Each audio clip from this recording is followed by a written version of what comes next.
Oo, assalomu alaykum. Desin TV kanalı sizlerin nazarınızlarda dostlar. Men emnege gönüm ayınıp mıntip çıktım. Hazır Jogorku Kengeştin Transport Kommunikatsiyalar Arxitektura jana Kuruluş komitetinin jıyının toluk görüp öttüm. Deputatlarga Bişkektin vitse meri жооп берип жатат. Ошого мен ушундай көңүлүм айнып чыкты. Анткени Бишкек шаарына 500 экологиялык таза жакшынакай автобустарды алабыз деп Европа реконструкциялоо банкынан 33 миллион евро акча алып жатышыптыр. Депутаттар ошол комитеттен ошону карап беришти. Бул акчанын 8 миллион евросу грант түрүндө, ал эми 25 миллиону проценти менен кадимкидей эле кредит экен. Ошого 500 автобус алабыз деп жатышат, жана башта айтып кеткендей. Эми ошого депутаттар суроо берип жатат. Ушул автобустарыңар негизи бир ушунча 25, анан 8, 33 миллион еврого ошол Бишкектеги адамдардын пешине тери менен алынган акчага келип жаткан автобустар өздөрүн актайбы десе, ой жок, бул дотацияда дайыма, буларды билесиздер да, дайыма ушинтип мэриядан миллиондогон акчаларды кетиришип акчаны алат да, анан кийин жарымын жейби, канчасын жейт билбейм, айтор эмне болгон. Ушул транспорт тарабындагы эң бир мафия, мен ушул транспортторду көп айтып жүрөмүн. Бул депутат дагы айтып кетти.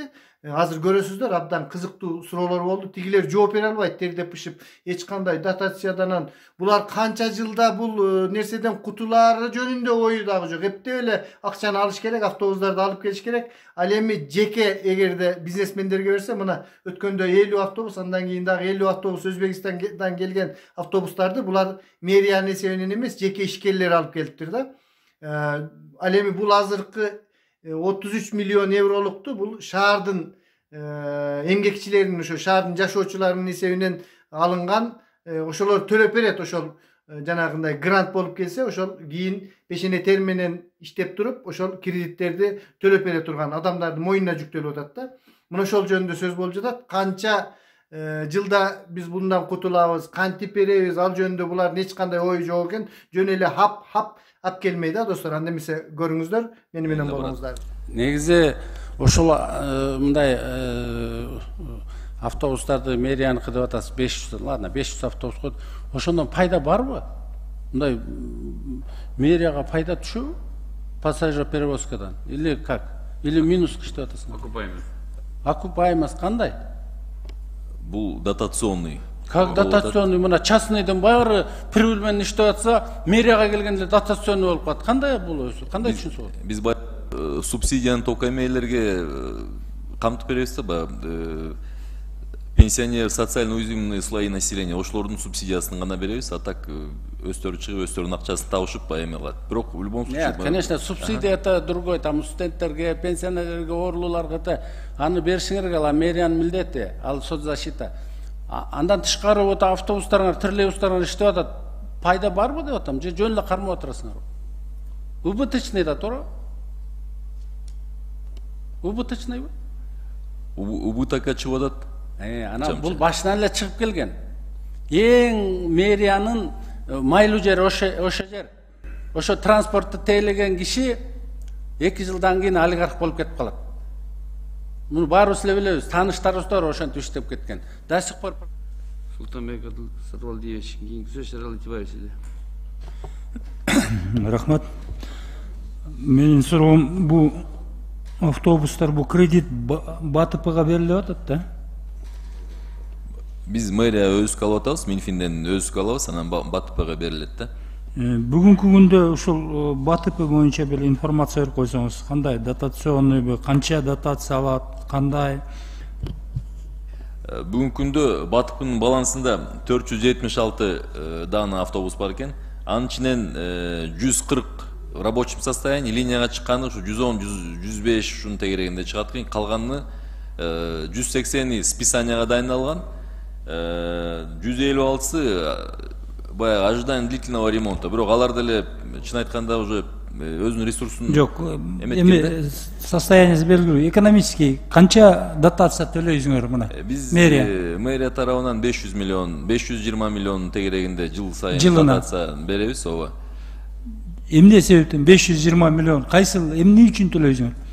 Бул баягы биздин льготный эмелерди ташыганга, баягы субсидия бергенге, анан на содержание, зарплата андай эмнелерин ошол бул за счет льготников только. Ошо калган жагынан булар дотацияда отурбайт да, ушундайбы? Жок. Значит, бүгүнкү күндөгү мына Өзбекстандан алып келген автобусту алып келген кандай условияда бердиңер? Бул просто частникке линияны бердик. Өзүнүн автобусун алып келди. Ошо То есть он на сегодняшний день укладывается по сегодняшним тарифам. Так получается? Биздин маалыматка маалымат берип атат, бул азыр өзүнө УБТК иштеп аткан деп угуп атабыз. Жок, эми булардын экономический расчеты бар да, бүгүн УБТК иштеп атат, бирок эртең прибыльга чыгат. Силер аларга дотация төлөбөйсүңөр да? Жок. То есть силерде барбы мына эгер ушул 33 миллион менен 240-250 автобус алып келсеңер, БТП дотациядан чыгып прибыльный организация болот?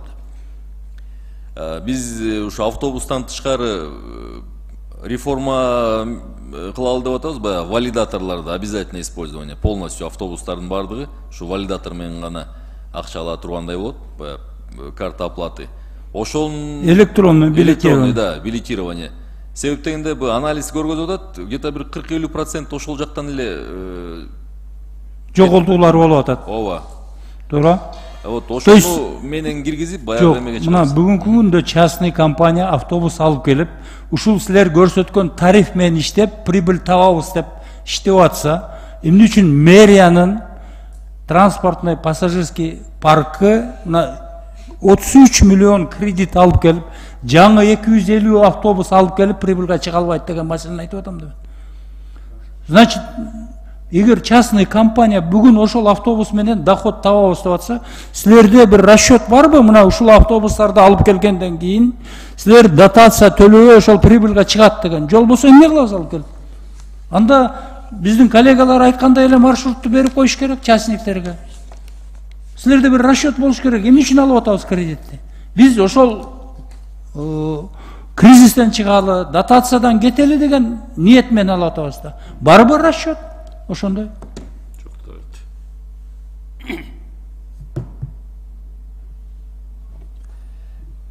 Андай расчетторду биз кыла элек экенбиз. Бирок баягы субсидияларды мен айтып кетпедим, жана 500 миллион деген субсидия берип атабыз деп. Ошону бөгөт коебуз. Субсидия жок, иштей турган болот. Субсидияны бүгүнкү күндө частный компанияларга да бересиңерби? Жок. Эмне үчүн? Эмне үчүн? Алар да силерге услуга көрсөтүп атат. Ошол льготник же льготниктери ташыбайбы аларны? Берилет да субсидия. Мен билгенден бардык компанияларга силер обслуживать эткен, бүт шаардык обслуживать эткен компаниялардын баарына бересиңер. Андай болушу мүмкүн эмес да. Бул льготниктерге мэрия өзүнүн милдетин алып атат. Эртең да бересиңер ал субсидияны. Эгер ошол льготниктер ташып, студенттерди, пенсионерлерди башкалар ташкан. Бирок калган эсеби алар өзүнүн хозрасчетный эсеп менен өздөрү чыгыш керек.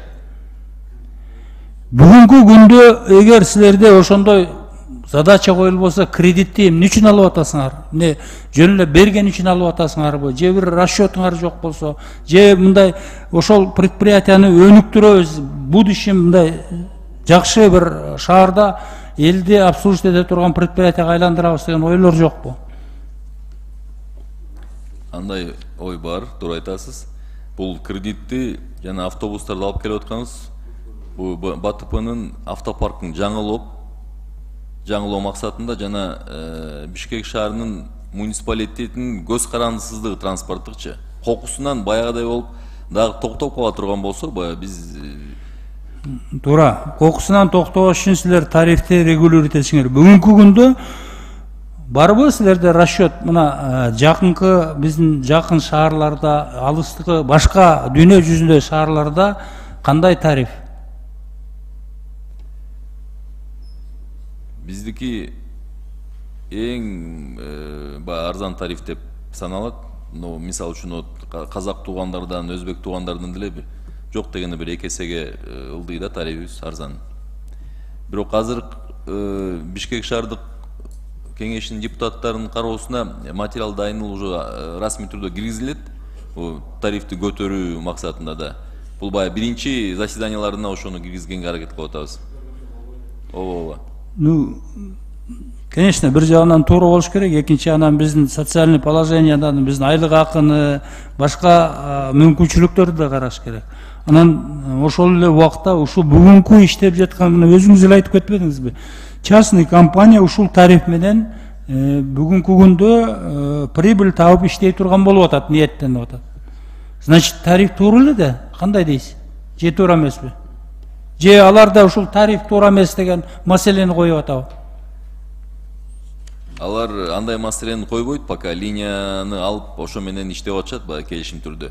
Бирок билет да баягы биз тарифти көтөрөбүз деген максатты алар деле билет, ошонун негизинде баягы кирип атышат да линияга. Биз баягы тарифти маршруткаларды 15 сомго чейин, автобус, троллейбустарды ушу 11 сомго чейин көтөргөнгө. Ошол эле баягы электронный билетирование обязательно киргизиш керек, анткени ошол жоготуулар ошол жерде өзүңүз айткандай 40-50% бул ошо 40-50% дотациянын эле 40-50% болсо бир 250-300 миллион болуп атат. Мына анан кийин башка автобустардын маршруттарды мындай кандай десем ба, кольцевой илгери болчу эле кольцевой маршруттар, ошол шаардын ортосундагы эл көп жүргөн жерлердеги маршруттар, ошол автобустарды шаардын центрине чыгарып туруп, чет жагына баягы микроавтобустарды, кичи автобустарды четке чыгарыш керек. Мына ошондо прибыльный болот да. Бул маршруттарды да бүгүндө өзгөртүүлөрдү киргизиш керек. Мына ошол боюнча да иш алып барыш керек. Негизинен колдойбуз, бирок мен ойлойм ушу мэрияга да задача коюп кетиш керек. Мына ушул дотацияны кыскартып, мындан ары ошол элди тейлөө кызматын жакшыртууну талап коюшубуз керек деп ойлойм да. Рахмат. Рахмат, Шерал Итибаевич. Булардын өздөрүнүн кеңеши бар. Ушулар чечеткенде бул жагынан көп жагына биз киреше албай атат экенбиз да. Кийинки сөз Тотонов Нурбек Темирбековичте. Рахмат, Төстөбек Кадырбекович, урматтуу депутаттар, урматтуу жыйынга чакырылганда. Алдыда коллегалардын жакшы суроолорду берди, айтып кетишти, баары жүйөлүү. Келбейди бул. Нурдинов, Бейшеналов Нурдинов сөзү көтөргөн маселе да аябай жүйөлүү да. Ушуга келиш керек.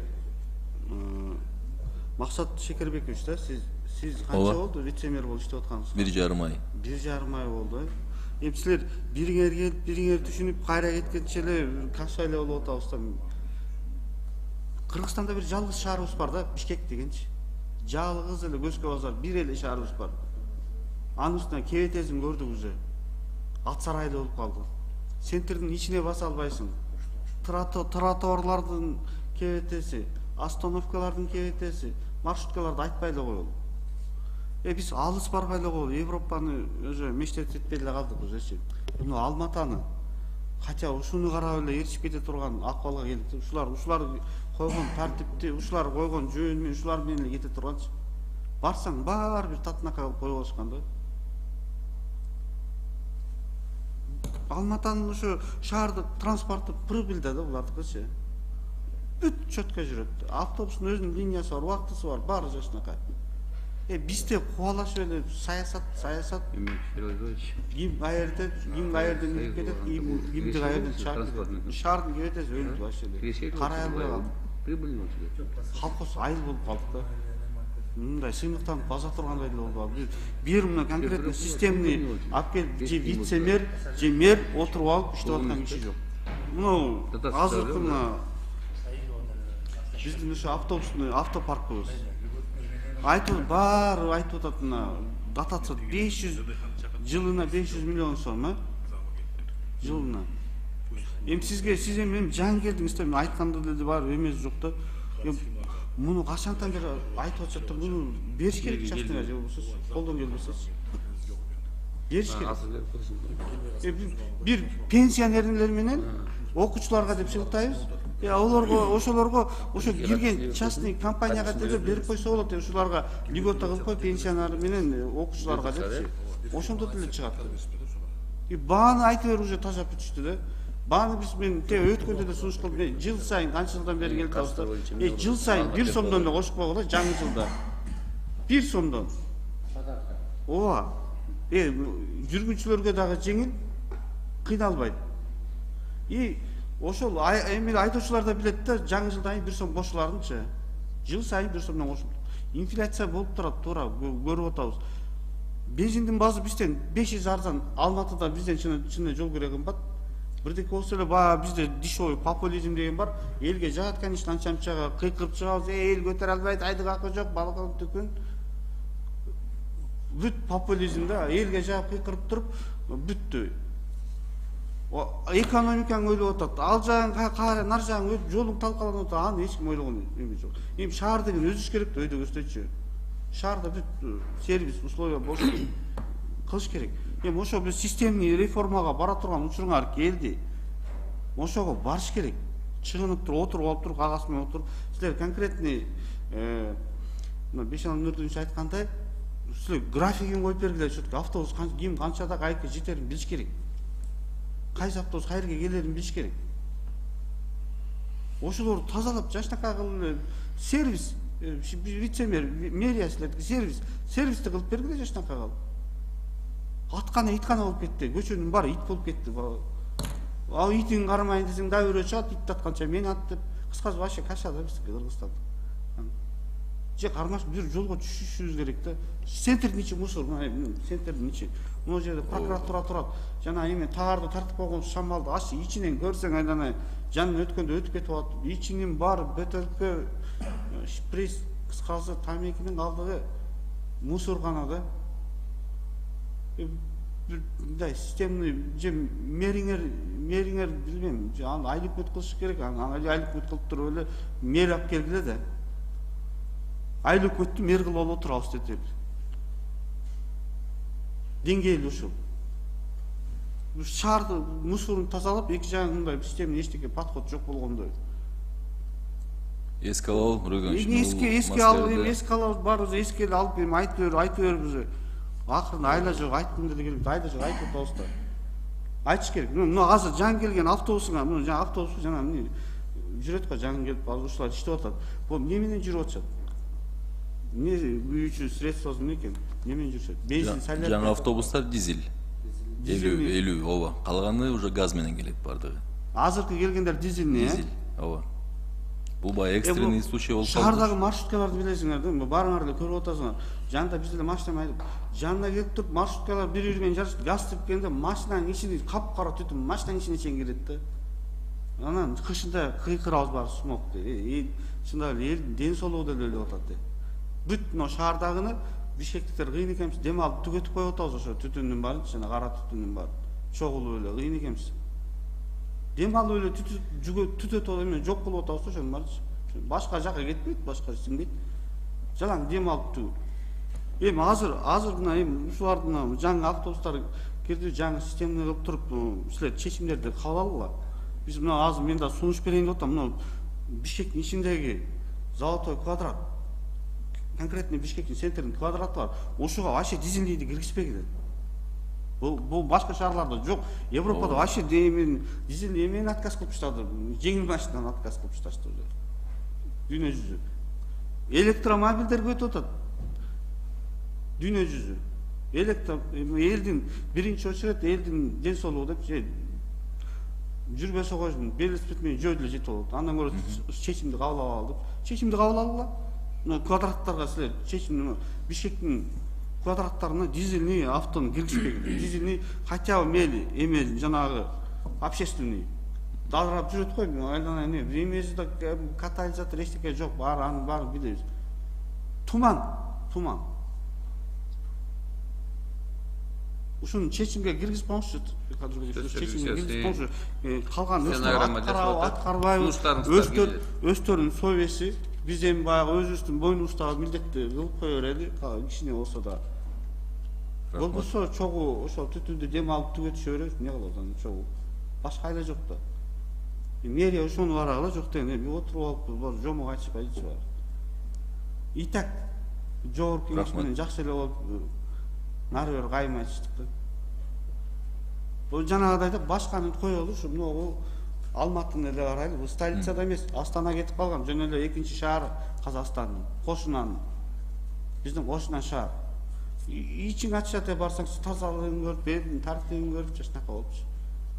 Вице мэри ким экенин билбейсиң. Акими ким экенин, аким аттап коет экен, акими ким экенин билбейсиң. Бирок иш жүрүп атат да. Биздин вице мэрлер баары Фейсбукта жүрөсүңөр, отуруп алып эле. Тарсылдатып эле. Коркосуң туалетинде чыгарып жүрбөсө болду демишулар депчи. Рахмат. Урматтуу төрага, кечиресиз. Мен бир тактап коеюн бир маселе. Мен силерге жалган айтып койгон экен, 500 эмес 185 миллион сом берилет экен БПАТПгачы. Анан баягы передвижка кылганча мынча да бир дотация алып койсо, бир 20-30. 5 миллион сомбу?